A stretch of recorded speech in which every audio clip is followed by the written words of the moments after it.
petitioning these angels to deliver our prayers to our Heavenly Father.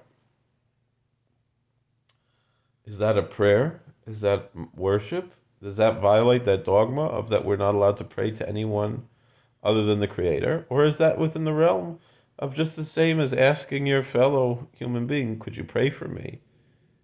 Is it in that realm? And it's a machlokus. In Judaism, there's a lot of, it's a matter of debate. And so that's why you'll have some congregations will recite this, and some will not. Shalom Aleichem, Friday night, there's another hymn. And we say, we greet the angels who come to join us at the Sabbath dinner, and we welcome them. And then it would appear that we ask them to bless us. And again, are we allowed to ask angels to bless us? Well, is it any different than people? They go to a Rebbe or a Rosh Hashiva, they go to some prominent rabbi and ask for a blessing?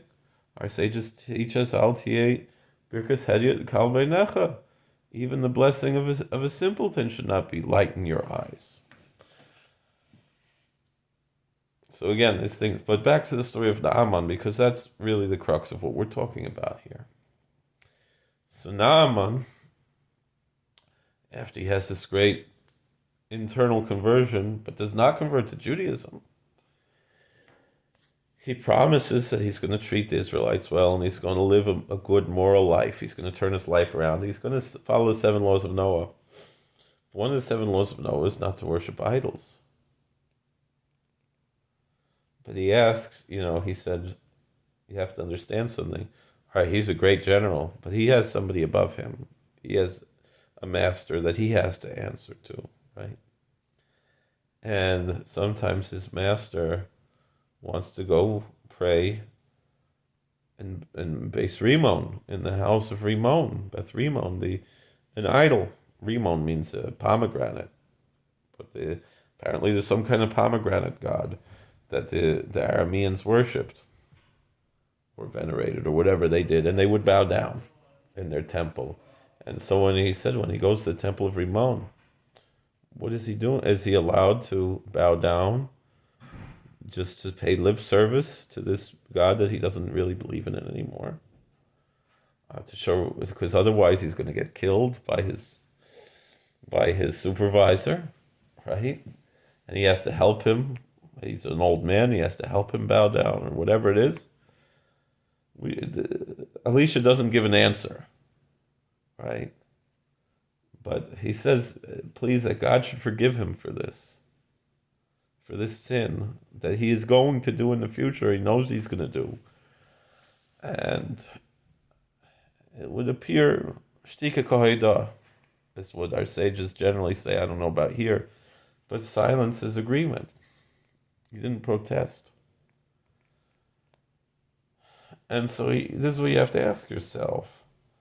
If you have a solid Noahide community around you, although now everything's online and so forth, so maybe it's a little bit easier. You have your Zoom meetings or whatever you have.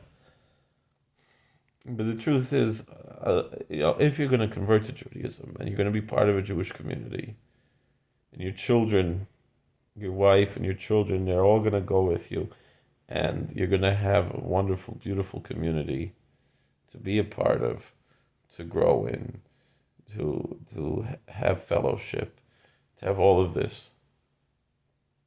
That's, of course, the best thing. If somehow you're lucky enough to have such a Noahide type of community around you, it's also good.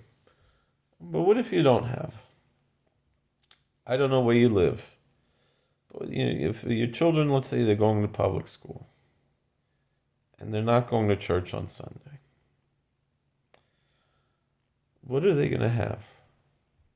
They're going to have leftist teachers brainwashing them into gender theory and critical race theory and this theory and that theory. Instead of teaching them, they're going to teach them all kinds of immoral and un-American things.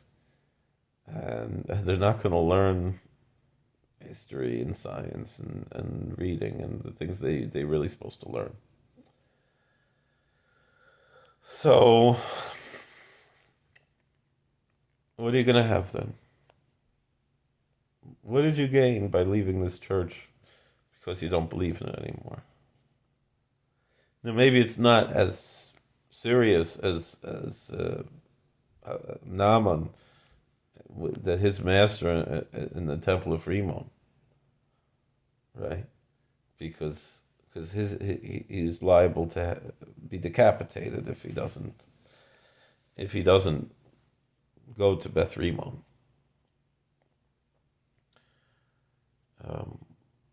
But what about you and your family and so forth? Meaning that you're going to have what more to gain if you live in a predominantly Christian community. You go to your church. If you live in a predominantly Muslim community, you go to your mosque, and you worship the Creator the way that's really in your heart. Most of the hymns, maybe you're quiet when they mention the Trinity because you don't really believe in that, right? But they're singing a very general type of a hymn, and they're saying something in the Psalms. And the truth is, even some of the teachings that you find, whether it's in the Christian, which again, I would say the NT doesn't mean New Testament; it means Nonsense Testament. Historically and theologically, it's problematic and it's false. But it made the world a better place. It made America the America that it is. I have to respect that. And so, if I'm, if there's a lot of beautiful teachings and parables and stories and nice things, and a lot of garbage too. It's not as perfect. Teres Hashem Tamima. The psalmist says that the Torah of the Lord is perfect. And I can't say that about the New Testament, the so-called New Testament or the Quran. It's not Tamima. It's not perfect. But don't let the perfect be the enemy of the good. Unless you're going to do, first of all, and if you don't believe that the Torah is true, is it my job to try to convince you? I don't know. I mean, if you want to know what convinces me, the arguments that the Kuzari brings, the arguments that Rabbi Judah Levi brings in the Kuzari, the arguments that Maimonides brings in Hilchos Yesodei Torah and the laws of the foundation of the Torah, are very convincing to me. The apologetics that are brought there, to me, are very convincing and more convincing than any other apologetic. I've studied the apologetics of other religions, and a lot of the things are the same, so it's only when you come down to a few fine points. And Rabbi Victor Miller wrote great books about this, and L'Chaim Tovim, Rabbi Lawrence Kellerman, Label Kellerman, he wrote books on these issues, and they're very convincing to me. Now, is that because my mother's Jewish? When I was born Jewish? I don't know. I didn't always believe in this. But when I'll tell you the truth, I started keeping it because it's an ancestral religion, right? I started keeping it because of my grandfather.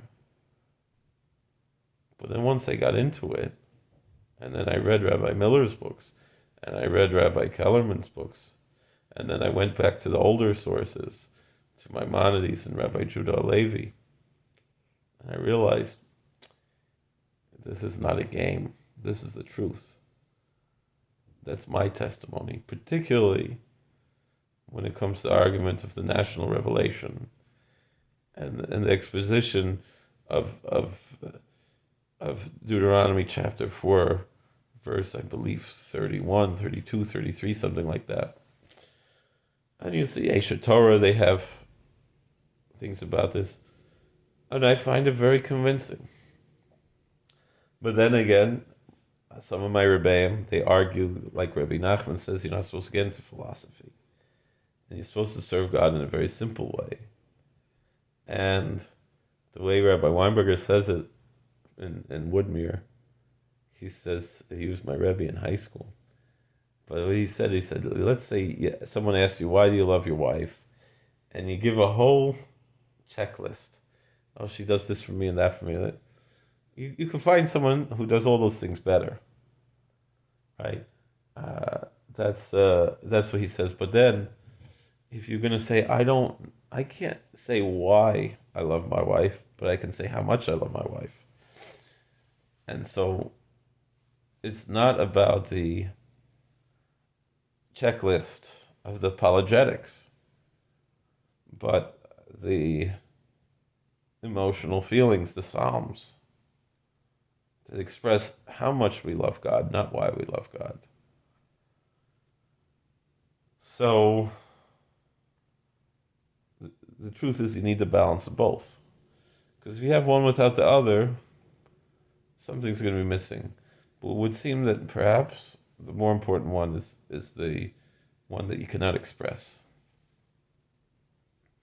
that you can only talk about, but not why. The solemn approach as opposed to the Maimonides and Kuzari approach. But then again, for other people, they have their other things, and that does it for them. And the very devout Catholic, and the very devout Muslim, the very devout Buddhist, and the very devout Hindu, and the very devout Sikh, and the very devout neo-pagan, the Wiccan, or the Odinist, or whatever it is, the Native American, they all have that emotional aspect.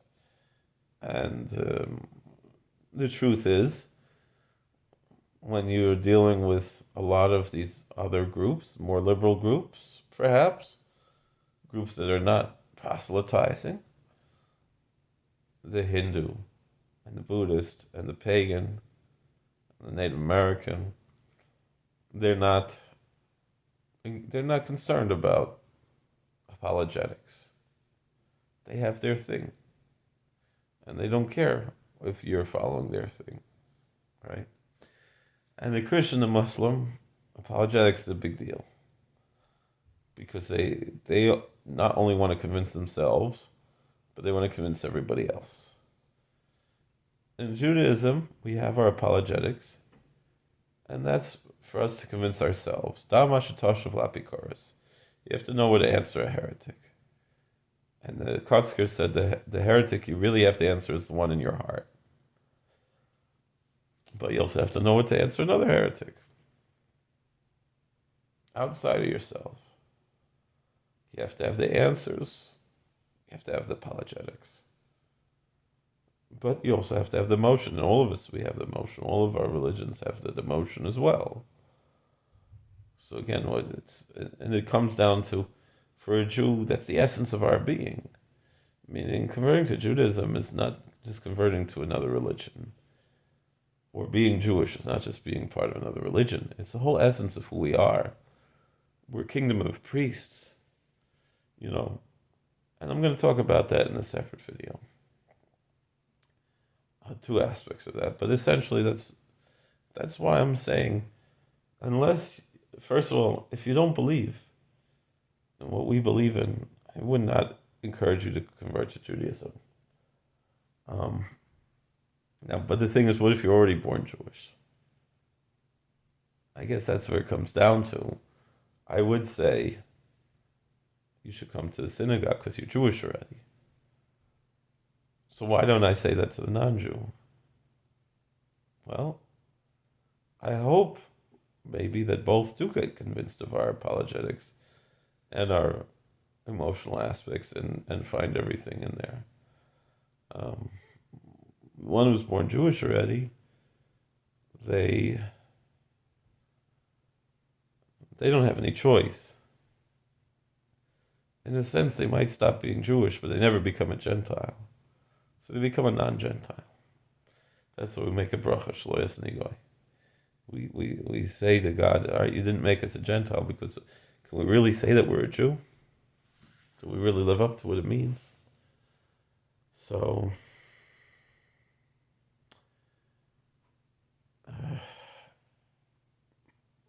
and so for someone who doesn't really believe in Christianity, but they don't know where to go.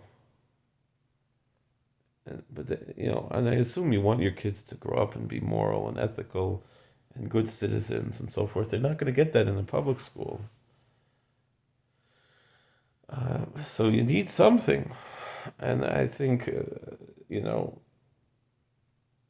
it's just the same especially all the dangers that's in the society today, like Beth Rimon, like Naaman worshiping, giving lip service, prostrating to in the temple of Rimon that he doesn't believe in, but he recognizes that there's some benefit in him doing so. And so too, if you don't have the Noahide community, you don't have the Jewish community, you don't even know if you believe in that. You don't know yes or no. I would say that it's better for you to be part of whatever is acceptable in your community, religious wise, that is teaching ethics and morals. Not, and that's the problem.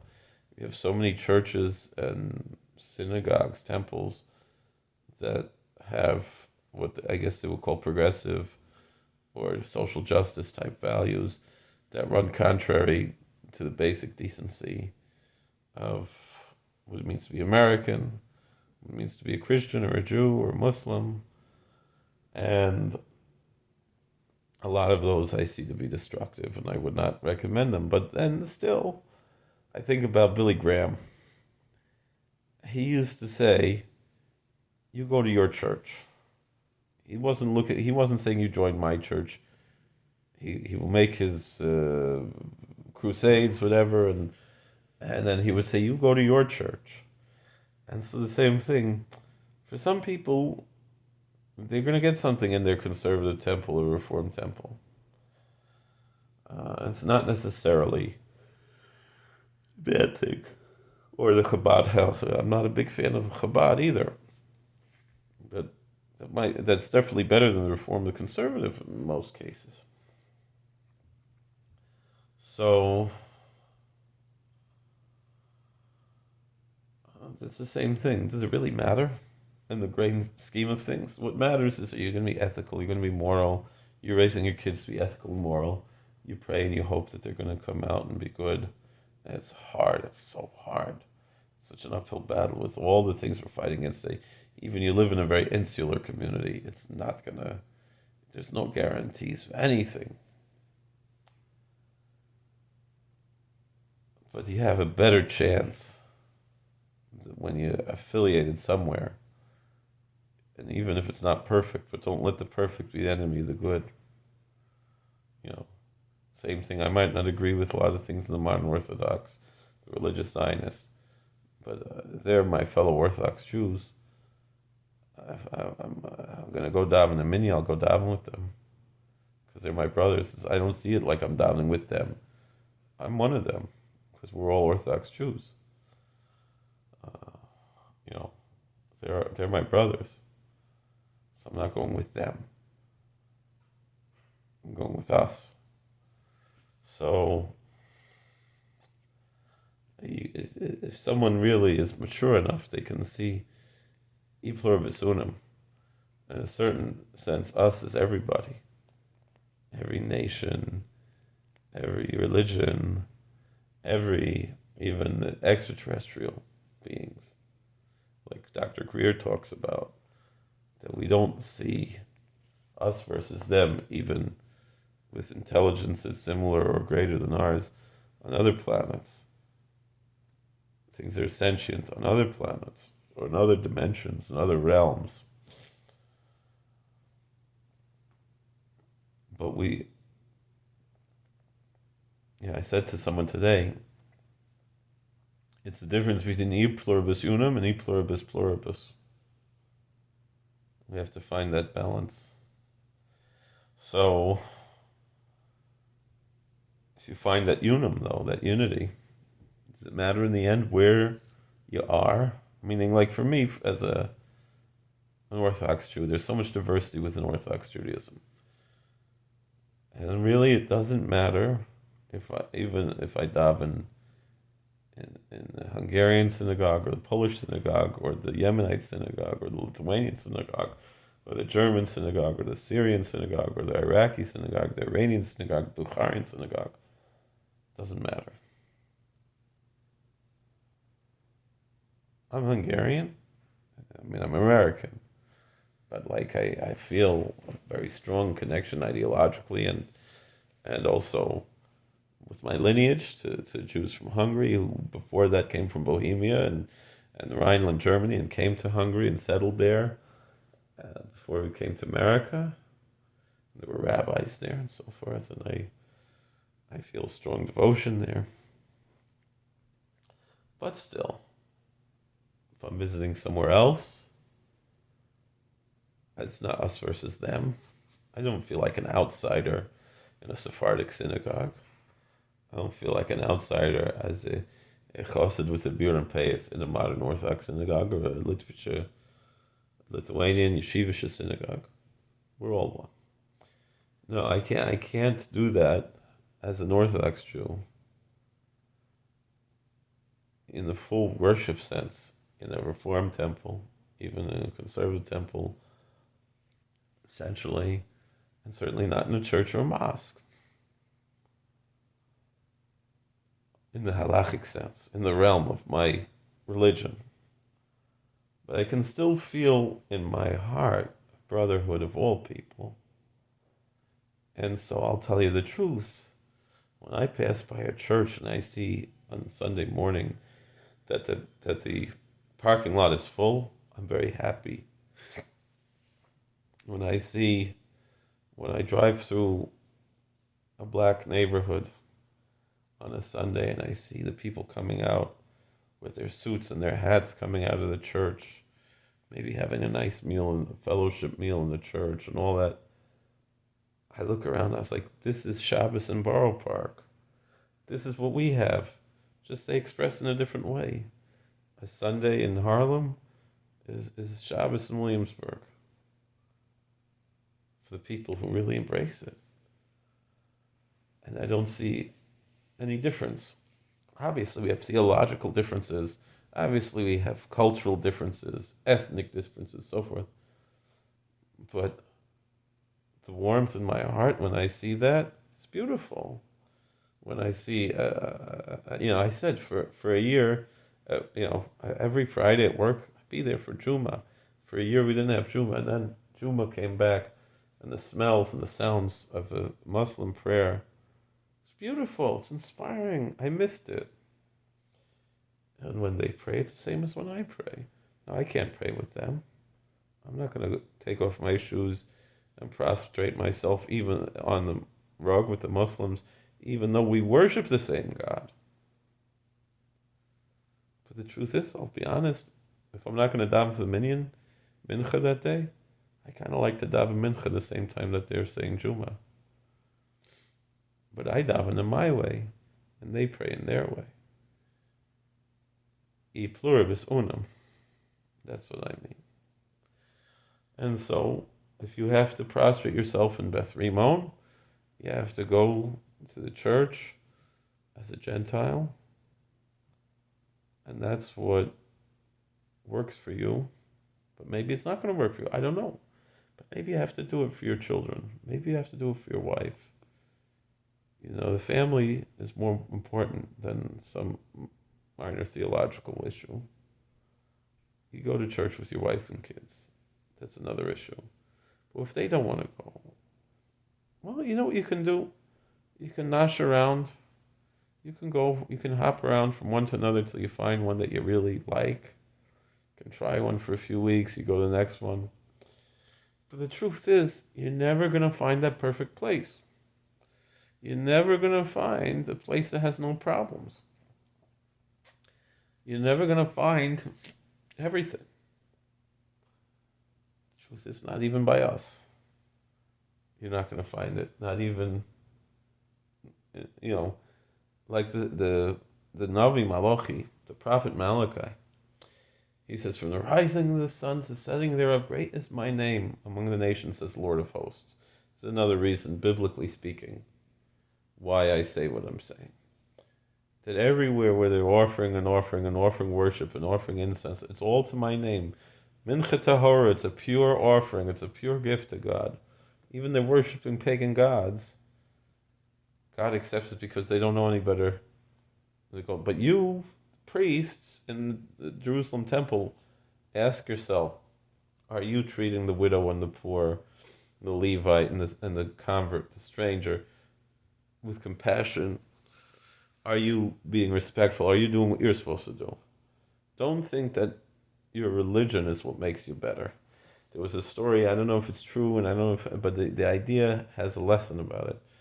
It was on like WABC radio, not a Christian station. The man was talking about a near-death experience, and he said, I think he was an atheist before. And he goes up to heaven, and an angel is showing him around, and he asks the angel, um, "What's the true religion?" And he expects to hear like Presbyterian, you know. And the angel said, "That's not the right question. I don't know if this is true or not, but there's wisdom in this." He said, "There are good people in bad religion and bad people in good religion." So the more important thing is, are you a good person? I know, all right, the Christian is going to say, the question should be, are you saved? Are you going to heaven or hell?